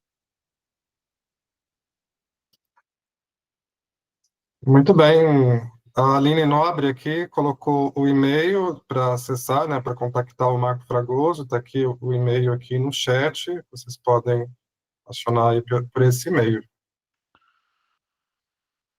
No final teremos mais uma rodada de perguntas, né? A gente daí acrescenta também, junto com o próximo palestrante, para o Fragoso também estar respondendo. E depois dessa visão estratégica do MEC, é hora de descer do nível nacional para o chão da universidade e enxergar como as ideias se transformam em resultados práticos. Agradeço aí, Fragoso, pela brilhante apresentação. E agora convido Alexandro Carvalho, que é diretor de Governança e Planejamento de TI da Universidade Federal de São Paulo, da Unifesp, que liderou um dos processos mais desafiadores e inspiradores dos últimos anos, que foi a reestruturação de governança de TIC da universidade. E enquanto você também acompanha a fala do Alexandre, aproveite aqui para registrar as suas perguntas e reflexões. Mais do que o relato, o Alexandre vai compartilhar lições aprendidas que podem ser aplicadas, provavelmente também na sua universidade. Com vocês, Alexandre Carvalho, por favor. Obrigado, Fábio. Obrigado a todas as pessoas aqui presentes. Bom, meu nome é Alexandre Cardoso Carvalho, eu sou atual diretor de Governança e Planejamento da STI, e isso está dentro do contexto justamente do tema que eu vou explorar aqui hoje. E fico muito feliz de estar aqui também nessa posição de palestrante, porque a criação dos Tech Talks também foi uma iniciativa dentro desse processo de reestruturação, e essa ideia que nós tivemos e construímos juntos, né, Fábio e Lidiane, ser uma iniciativa nacional hoje é muito interessante, muito motivo de orgulho. Mas vamos lá, porque o tempo é curto e o assunto é longo. Bom, a fala do anterior, do Fragoso, trouxe uma série de questões essenciais para a gente entender o nosso papel como tecnologia de informação dentro das nossas universidades, institutos federais e vários órgãos públicos. E imagino que o nosso público maior seja das universidades federais, né? Os temas de governança, planejamento, gestão dos serviços, otimizar recursos, é o choro nosso de cada dia, certo? Não há nenhum gestor ou nenhum funcionário, servidor público que não esteja constantemente reclamando que não há condições, que tem falta de oportunidade, que não tem dinheiro, que não dá para fazer, que o orçamento foi cortado, que conversou com a gestão para fazer um projeto e não deu para fazer. Eu acho que quase absolutamente todas as pessoas aqui se identificam com algum desses pontos. Querer fazer algo e não ter como fazer. E a gente passou de um desafio muito grande, porque as universidades, diferente dos ministérios, elas têm uma estrutura extremamente diferenciada, né? É muito difícil comparar a Universidade A com a Universidade B, né? São realidades culturais, devido à expansão do país, são realidades diferentes devido ao nível de maturidade das equipes, da maturidade tecnológica, são diferentes também por causa de cada gestão que assume, cada reitoria que muda a cada 4 anos, ela muda os objetivos, muitas vezes, da própria instituição, então a gente trabalha com visões de curto prazo, né? O conceito é errado, mas na prática é isso, né? A visão muda a cada 4, 8 anos, e aí a gente se alinhar estrategicamente torna uma dificuldade. Mas eu vou falar especificamente de alguns temas relacionados ao Unesp. A Universidade Federal de São Paulo é uma instituição que foi criada em 1933, ela é muito antiga, mas foi criada como Escola Paulista de Medicina, ainda como uma instituição privada, né? No decorrer do século passado, ela se tornou uma instituição pública e foi federalizada, né? E se transformou na Universidade Federal de São Paulo em 1996, mas ainda com caráter específico nas áreas de saúde. E só com o Reúne, e o Reúne é um grande marco para todos nós que estamos aqui, passamos por um processo de expansão, e hoje nós temos 7 campos em cidades do estado de São Paulo, né? A distância não é tão grande quanto as universidades do norte do país, que são milhares de quilômetros, talvez, mas aqui, para nós, também é longe, porque passar o trânsito por dentro de São Paulo para ir para qualquer lugar é horas e horas de engarrafamento, né? Temos 7 campos, temos 15 mil alunos, 52 cursos, 72 pós-graduações e 2 hospitais. Nessa história que eu narrei rapidamente acima, houve um processo na criação dos campos e da universidade em si, de criar uma TI descentralizada. Ou seja, cada pró-reitoria tinha sua própria TI, sua própria equipe de TI. Cada campus tinha sua própria estrutura de TI. Em 1900, então a gente enfrentava alguns desafios vinculados a uma estrutura fragmentada, ausência de padronização, dificuldade de cumprir um papel operacional, redundância de investimento, né? Você tinha que ter equipamentos ou coisas, soluções para cada campus diferentemente, dificuldade na comunicação e uma força de trabalho subutilizada. Em 2018, houve um processo que a gente vai chamar aqui de fase 1, que foi de unificação da TI das pró-reitorias. Então, as TIs que antes eram descentralizadas no âmbito de cada pró-reitoria passaram todas a serem partes de uma mesma estrutura. E os sistemas que eram desenvolvidos em cada uma passaram por um processo de integração, as pessoas passaram por um processo de integração. A gente criou, nesse momento, a Superintendência de Tecnologia da Informação, a Lidiane, que hoje é gestora do CGTIC e continua gestora da STI, foi nomeada, né, a superintendente nesse momento, e começamos esse processo de estruturação de uma TI mais coesa, visando oferecer serviços com mais qualidade para a administração central. De 2018 até 2024, esse foi o modelo que nós vivíamos. Tínhamos uma TI centralizada no âmbito da reitoria agora, mas descentralizada no âmbito dos campi. Mas havia um grande, vamos dizer assim, agonia, né? Porque a gente via que o processo que a gente tinha feito a nível da reitoria e das pró-reitorias podia ser replicado para o resto da universidade. E iniciamos todo um processo de tentar convencer a gestão da instituição e as partes interessadas que esse seria o melhor caminho para otimizar a execução da TI. Então, a gente tinha o desejo antigo de ter uma TI unificada, mas enfrentava uma resistência, às vezes tácita, inicial, né, das direções das unidades acadêmicas, porque muitas vezes poderia parecer que uma integração significaria perder poder, perder serviços e perder qualidade sobre o que era entregue, né? Principalmente relacionado à questão da qualidade dos serviços, de você tinha uma prática de você poder bater na porta e pedir algo para a equipe de TI, né? O diretor da unidade, o diretor administrativo daquele camp. E o que a gente fez no ano de 2024? A gente fez uma rodada de entrevista com todas as direções administrativas, sistematizamos isso, fizemos planilha, fizemos mapa de palavras, identificamos quais eram as dores que as direções administrativas de cada campus tinham. Fizemos entrevistas com a chefia das TIs locais, também de uma forma bem metodológica, tentando não só identificar como era a percepção deles em relação aos processos que ocorriam no camp, as dores, as dificuldades, mas também fazer um mapeamento das competências da equipe, né? A gente, quando conversava antes de 2024 sobre a integração, a gente tinha uma expectativa que ia vir muitas pessoas que iam ajudar em todas as áreas, que a gente tinha muita gente que podia ajudar em tudo, e no final a gente identificou que não era tudo isso, mas que também era muito importante trazer essas pessoas a partir do mapeamento das competências. Depois a gente fez uma rodada de às vezes mais de uma reunião com cada uma das diretores de campus, né, pactuando os aspectos relacionados a essa transição. E tudo isso culminou numa reunião do Comitê Estratégico que aprovou, né, com o apoio da reitora, né, a integração. Junto com isso, criamos um novo organograma.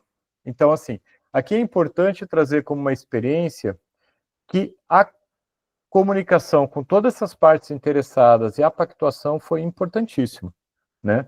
Ser um processo transicional, não só um processo que foi assinado, façam, cumpram, né?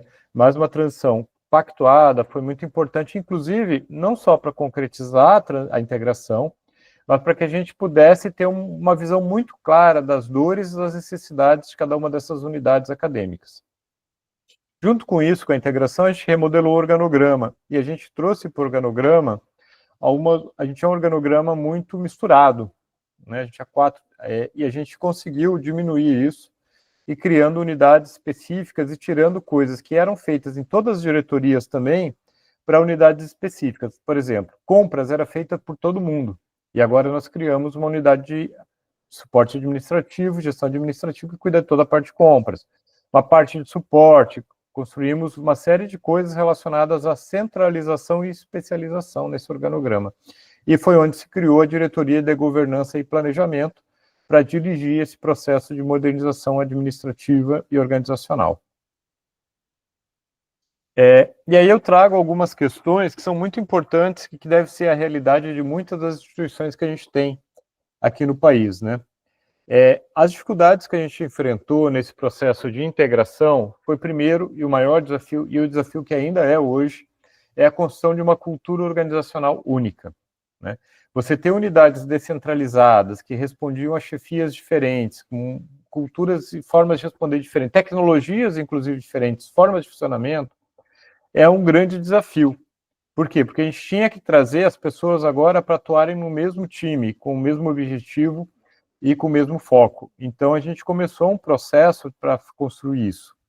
E a construção disso não se dá só em relação à nossa cultura interna da organização, para dentro da TI, mas também comunicar e criar uma cultura organizacional com nossos parceiros externos, ou seja, essas partes que eram antes chefias dessas áreas, que demandavam imediatamente uma solução, que muitas vezes não recebiam a melhor solução, porque a equipe local às vezes não era tão especializada naquele tema, foi também necessário transmitir uma nova cultura baseada em que eles têm que abrir um ticket, que eles têm que conversar, que existe um ciclo, que existe uma forma de solicitar uma demanda, né? E a gente teve muitos ganhos com a integração, porque antes, o que a gente tinha? O mesmo problema, às vezes, que ocorria em uma unidade, em um campus, ocorria em todos os outros 6. Só que cada equipe buscava uma solução diferente, porque não havia rede, não havia integração de pessoas humanas, né, trabalhando o mesmo problema.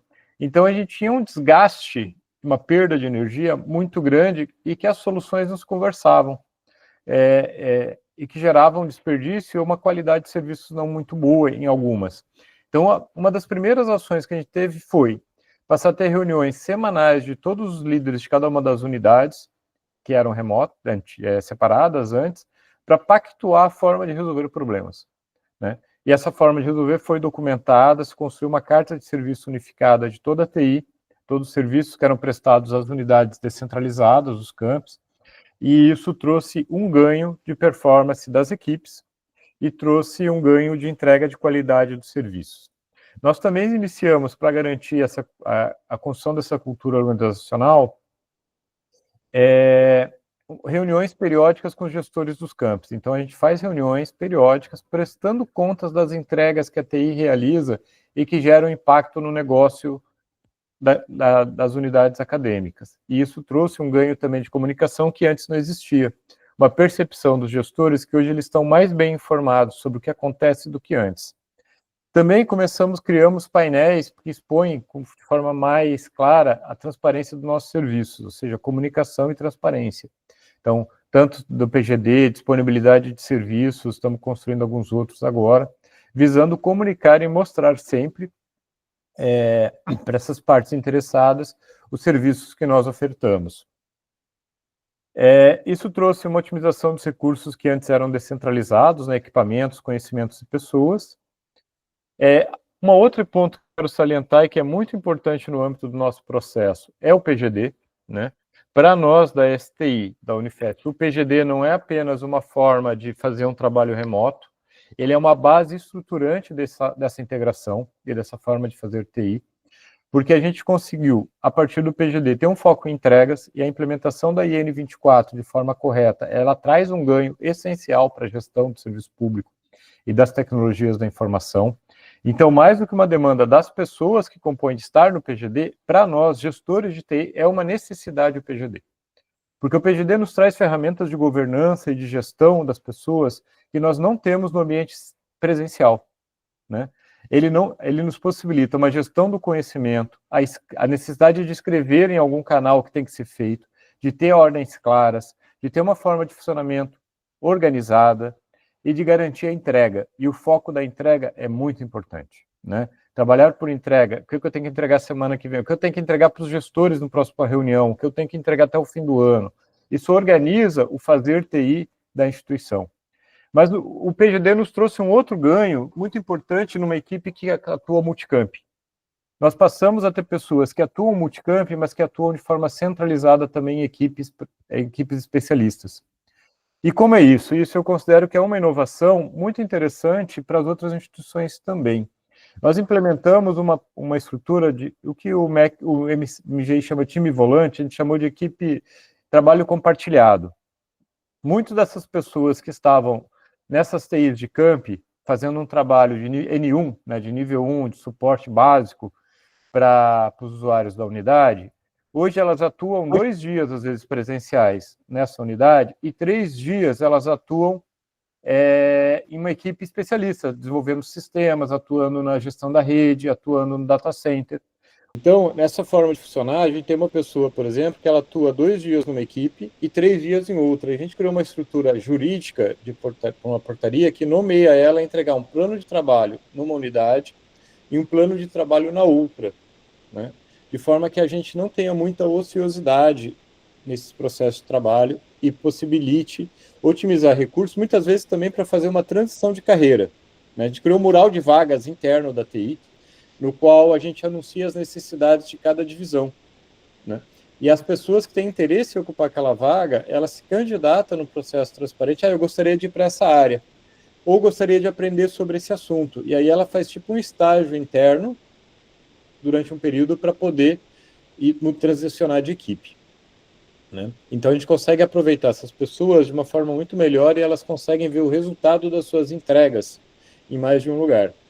Outra questão importante é que a gente tem tentado focar muito na qualidade dos serviços. Então a gente tem, agora essa semana está rodando um questionário com toda a comunidade para percepção dos serviços de TI, né? O foco nas ações de capacitação foi essencial. A gente fez uma parceria ano passado com o LaboraGov, do MGI, fizemos 4 encontros com foco na formação de lideranças. Os Tech Talks, como esse, foi uma iniciativa também focada nesse compartilhamento de conhecimento. Temos os cursos da Escola Superior de Redes, ENAP, agora fechamos um convênio, uma parceria com a AWS, estamos com uma turma aberta de cloud e já estamos com metade da equipe inscrita. Temos participado de cursos também da MetaRede, ENAP ficou repetido, né? E também temos um esforço de comunicar externamente os nossos avanços, né? Eu sei que pode parecer muito pouco, às vezes, para universidades e instituições que estão mais maduras, do ponto de vista organizacional. Agora que vocês fizeram isso, agora que vocês tiveram uma carta de serviço, agora que vocês estão mapeando o processo, agora que tem um portfólio de projetos. Porque o nosso estado, e nós temos instituições que em vários níveis de desenvolvimento. Mas é muito importante a gente comemorar nossas pequenas vitórias, né? Então, a gente tem feito um esforço de mostrar esses pequenos avanços, tanto para a comunidade interna da Unifesp, como externo. O WTIC IFES, né, o Workshop de TI das IFES, é um exemplo disso. E em 2019, no início desse processo de construção da STI, a gente enviou pela primeira vez um pôster, pela primeira vez nos últimos anos, né? Conseguimos... No último WTIC IFES, a gente teve 9 trabalhos apresentados, né? Ou seja, a gente tem envolvido as equipes nessa questão de comunicar o que elas fazem também como avanços. Isso fortalece as equipes e dá credibilidade para que elas entendam que elas fazem, os outros também podem utilizar. Fomos agora finalistas também no prêmio de governança do MetaRede, que é uma associação que vincula universidades ibero-americanas. Então, temos feito esse esforço de comunicação. E caminhando para o fechamento, fica a pergunta, o que pode ser aproveitado disso na sua instituição? A gente tem alguns desafios hoje, eu vou colocar isso em relação ao que o Fragoso colocou do MEC. Nós temos dificuldades orçamentárias, certo? Isso é comum para todos nós, mas eu gosto sempre de fazer... Uma vez me fizeram uma pergunta que sempre me marcou e me deixou uma reflexão. Mas e se você tivesse o dinheiro agora, você conseguir empenhar e aplicar ele da melhor forma possível? Eu acho que essa realidade, a resposta que a gente pode dar é que muitas vezes é não, né? A gente tem muita coisa que a gente pode fazer ainda, melhorar dos nossos processos sem recurso, inclusive para poder aproveitar os recursos quando eles vierem, né? O segundo, o que as universidades podem fazer em rede de colaboração que pode ser resolver as dores de múltiplas universidades juntos, né? O que nós experimentamos num caso concreto, que era integrar no âmbito de uma universidade, o que a gente poderia avançar nisso a nível interuniversidade, de várias universidades, né? Nós temos equipes especialistas, a gente olha para uma universidade e digo, nossa, essa universidade ela desenvolve muito bem, a minha é muito boa nisso, aquela é muito boa naquilo. Por que a gente não conseguiria construir uma rede de colaboração para que a gente pudesse prestar serviços interuniversidades, da mesma forma que a gente conseguiu fazer isso dentro da própria universidade, né? Uma reflexão para o Fragoso, deixando aqui já também, né? A gente tem acompanhado esse elemento todo da soberania nacional, está tendo a reunião da ONU. Qual o papel das universidades na conquista da soberania nacional? E que recursos a gente pode receber para isso?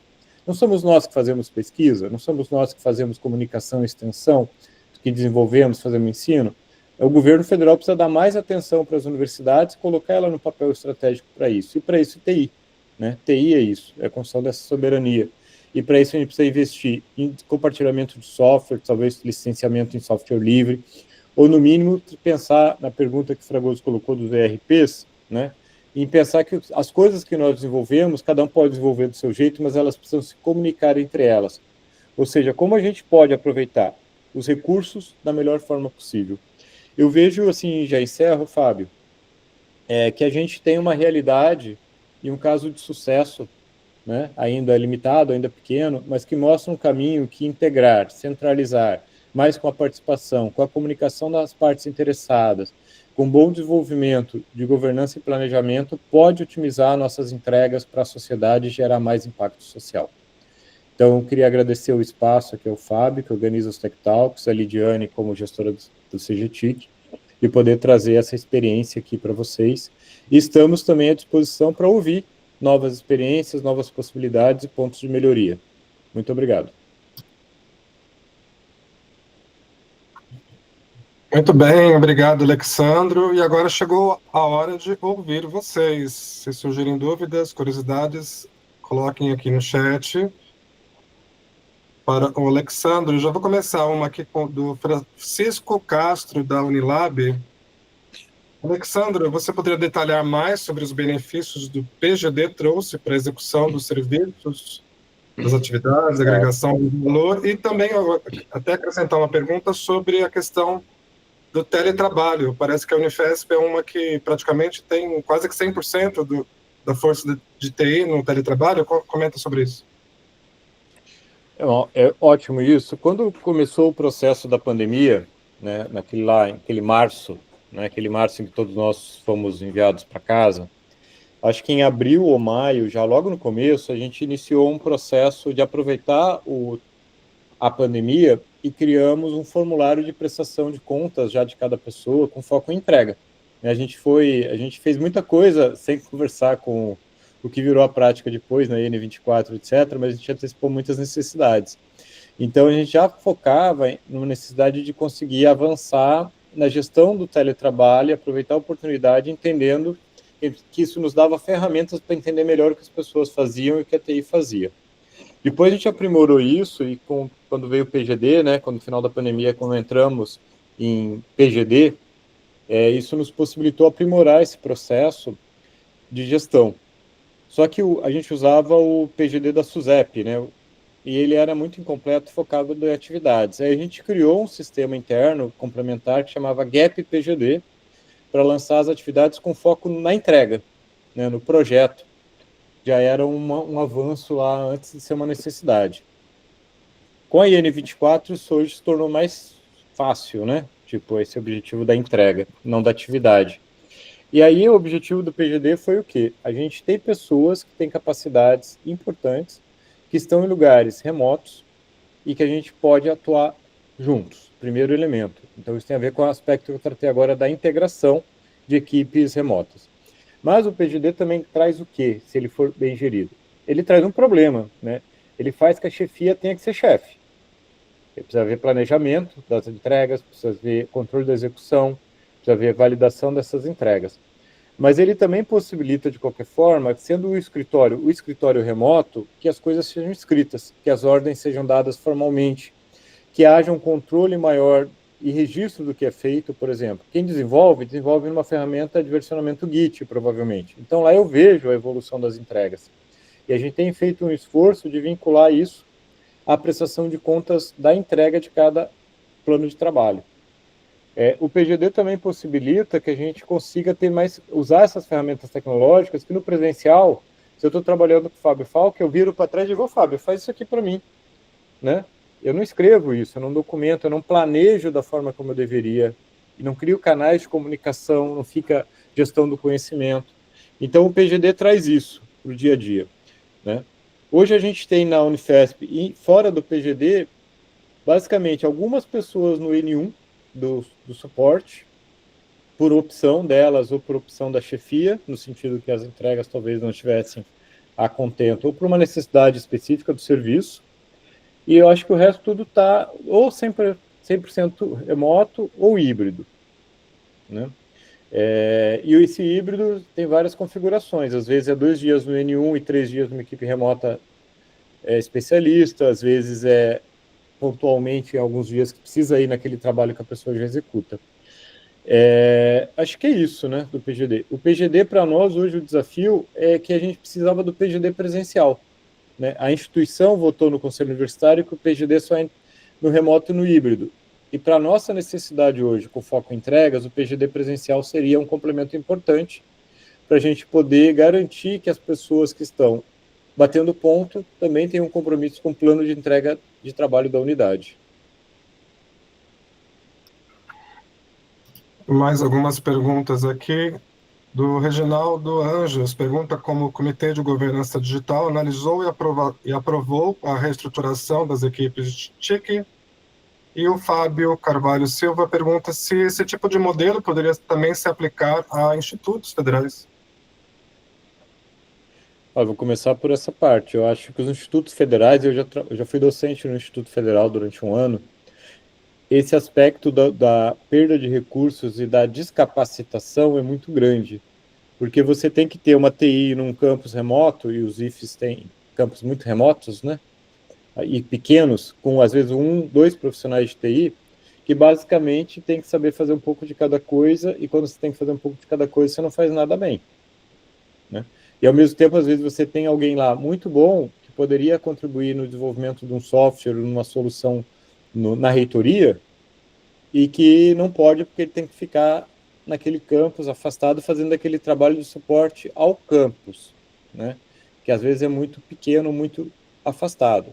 Eu considero que é um modelo muito salutar, porque você pode ter pessoas muito espertas, muito boas, que podem contribuir em projetos centralizados e que vai gerar um impacto para toda a rede, não só para aquele lugar. E evita também, falava uma coisa que é bacana, quando a TI local é muito proativa, ela não gera uma solução, ela gera uma solução para o diretor do campus, mas ela gera um problema para a TI, porque aí você tem uma solução que se desenvolveu, que se consolidou, às vezes naquele lugar, mas que não conversa com nada, que está fora de padrão, que está num outro padrão de desenvolvimento, às vezes numa linguagem, numa tecnologia que ninguém mais conhece, e que daí você tem um problema, não uma solução, né? Então, centralizar, eu acho que é um caminho, pelo menos centralizar a governança e a gestão, é um caminho para os institutos federais também, tá? A gente chegou... Alexandro, deixa eu até acrescentar, você falou do diretor do campus, o Marlúcio Leite, da Federal de Tocantins, ele queria saber, depois da reestruturação, a equipe de TIC começa a responder para o diretor do campus ou para a STI Central? Como é que fica? Tá, então responde para a STI Central. Para a STI, não, agora não há mais uma STI Central, há uma STI, uma Superintendência de Tecnologia da Informação, que tem unidades de prestação de serviço nos campos. Inclusive, a lotação dessas pessoas foi alterada, elas não estão mais lotadas no campus. Elas exercem as suas tarefas no campus, mas elas estão lotadas na STI, tá? Isso foi um desafio também para a parte da gestão de pessoas, né, fazer isso do ponto de vista lá dos sistemas, mas elas estão lotadas e respondem diretamente à estrutura organizacional e à chefia da superintendente de TI, ok? Elas não respondem, não prestam contas ao campus mais, nós somos quase como uma unidade contratada, né, em certo sentido. O campus tem que abrir uma demanda, né, e aí vem a questão de ter um sistema de gestão de tickets eficiente, uma carta de serviços funcionando, né, então esse foi um grande passo, e é aberta uma demanda. Se é uma demanda operacional, já está na carta de serviços. Se é uma demanda estratégica, é o contato direto com a gestão da TI, para que essa ação seja priorizada. Tá? Nós estamos no campus, mas nós não somos mais no campus. Isso do ponto de vista organizacional e hierárquico também. Então, no começo, teve várias dificuldades, né? Tipo, mudança de lotação, dizer assim, nomeação de portaria, né? O diretor nomeava alguém numa portaria e dizia, não, a gente vai ser nessa portaria junto, porque você não manda mais as pessoas, né? Mas a ideia é, vamos fazer juntos. Então, tem várias ações que são pactuadas agora junto, mas a unidade de TI presta serviço para o campus. Ela não é do campus. E esse é um modelo bastante importante de gestão de serviço, porque você define claramente quem é o cliente. E aí você começa a implementar uma ITIL V4 com foco no seu cliente. Você tem a definição clara de quem é o cliente e de quem é o usuário do seu serviço. E respondendo para finalizar a última, né, que eu pulei, no comitê de TI, depois que a gente fez aquela série de reuniões, a gente conversou com todas as partes interessadas com antecedência e pactuou. Então, quando chegou no Comitê Estratégico de Tecnologia da Informação, foi mais consensual, tá? Porque tudo foi pactuado. Foi um dos preceitos a gente levar já uma unanimidade, um consenso para a reunião, para não ser uma reunião que a gente já começasse com algum ator, né, um campo, um diretor, já questionando e votando contra um processo em que a cultura da integração deve ser muito forte. Então, a gente tem mais cuidado também.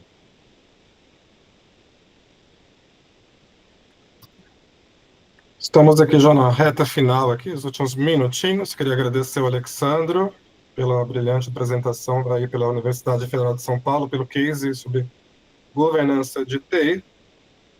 Já estou colocando aqui no chat o check-in do evento para você garantir o certificado de participação e no mesmo formulário você tem condições de fazer uma avaliação sobre a edição de hoje. Eu quero dar alguns recados aqui, até aproveitar a Lidiane, a nossa presidente aí do Conselho Gestor de TIC das Federais. o top 10 das instituições com mais inscritos nesta edição. Aqui fiz um ranking aqui, olhando a planilha. Em 10º lugar, a Universidade Federal de Alfenas, teve 7 participantes. 9º colocado, Federal do Rio de Janeiro, FRJ, com 8. Federal de Tocantins, 9 participantes. Em 7º lugar, com 10 participantes empatados, Federal do Cariri e a Federal Fluminense. 5º colocado, com Federal do Rio Grande do Norte, Federal do Triângulo Mineiro. E em 3º lugar, com 14 participantes, a Universidade Federal do Paraná. Em 2ª colocação, com 29 participantes, nessa edição especial aqui, representando a equipe do Fragoso, o pessoal do Ministério da Educação, do MEC. Obrigado, pessoal do MEC. E em 1º lugar, tem sido constante aí, com mais de 94 participantes, o pessoal da Unifesp, né? Marmelada, né? Parabéns aí pelo engajamento das todas as instituições. O ranking mostra a força coletiva da nossa comunidade. Eu queria colocar aqui também o link do repositório de artigos que foi lançado, né, no mês passado, né, Ligiane? O repositório de artigos do WTIC-IFES, acabei de colocar aqui no chat. É um local onde você pode acessar os artigos técnicos produzidos pelas federais do Brasil inteiro, espaço que reúne produção acadêmica, técnica para um workshop de TICs das universidades federais, evento promovido anualmente pelo CGTIC. Então, acesse, né, aí, inclusive da edição deste ano, o material, o case do Alexandro de hoje, outros cases que vocês assistiram e vão assistir nas próximas edições do Tech Talks também está lá disponível. E infelizmente chegamos ao nosso momento final. Mais uma edição do Tech Talks das Federais. Foi uma manhã intensa de reflexões, trocas, aprendizados que mostraram mais uma vez como a governança de TI é uma peça-chave para transformar o presente e construir o futuro das nossas universidades. Eu quero agradecer imensamente cada um de vocês por estar conectado conosco. Tivemos aqui mais de 355 participantes, né? Ao longo aqui dos minutos, até os 11h50, tinha bastante gente ainda. Faça o check-in, né? Tá aí o link. E no dia 30 de outubro já temos o nosso encontro, o nosso 5º Tech Talks. O pessoal da Universidade Federal do Mato Grosso do Sul estará conosco. O tema será inteligência artificial. Novamente, o pessoal tem curtido o tema. Estamos juntos nessa jornada, mergulhar com ideias para um novo ciclo de inovação acadêmica. Lidiane, quer colocar também palavras finais? Não, só agradecer. Acho que a palavra aqui de ordem para hoje, acho que fica a lição de compartilhamento, né? A gente compartilhar mais soluções, tanto internamente nas nossas instituições, quanto entre as instituições, né? Para a gente conseguir otimizar recursos e enfrentar os desafios aí postos, né, de orçamento, de restrições, de tecnologias, né, que foram colocados aí pelo Alexandro e pelo Fragoso. As apresentações a gente vai enviar no final, tá? A gente já está com a apresentação do Fragoso, a do Alexandro também, a gente manda junto com um certificado, né, para o pessoal, Fábio. Obrigada, viu? Isso mesmo. E temos os vídeos também no canal do YouTube. Todos eles você acessa pelo site oficial do Tech Talks, está aí fixado aqui no chat também. E vocês também receberão por e-mail os links dos vídeos, certificados e demais comunicados. Obrigado pela sua presença. Nos vemos no dia 30 de outubro. Até lá. Até mais, gente. Obrigada.